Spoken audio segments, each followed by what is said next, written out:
Hi, everybody. I'm Alan Seslowsky, and thank you for joining me here at RosterWatch. After the first 3 rounds of your fantasy draft, you're going to be forced to pick between players with elevated risk or uncertainty. I'm going to talk to you about a few of those players today. James Conner, who's currently going in the 5th round of most best ball drafts, fits into this category perfectly. Going back to 2018, Conner finished as the RB5 overall. A lot of optimism on Conner heading into 2019. He was at the end of the first round of most fantasy drafts, but disappointed, finishing as the RB31 overall. There's been a lot of talk that Pittsburgh's going to draft a running back coming up in April, but at RosterWatch, we think the more important question is, when will the Steelers draft a running back? They don't own a first-round pick. They do own 1 second-round pick, 2 picks in the 4th round, and actually 1 in the 3rd as well. We think that the sweet spot for the running back pick could be the 4th round. In which case, if the Steelers draft a running back in the 4th round, it's more likely an indictment on the backups playing behind Conner. We think that James Conner is a pretty safe pick at his current ADP at the end of the 5th round. It will make a nice RB2 for your team.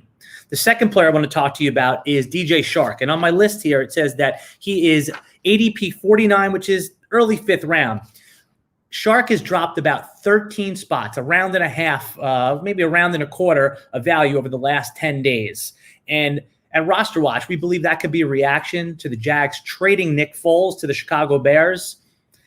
The data shows that Chark played better with Gardner Minshew under center anyway. So we'll take that extra round of value and happily draft DJ Chark at his current ADP.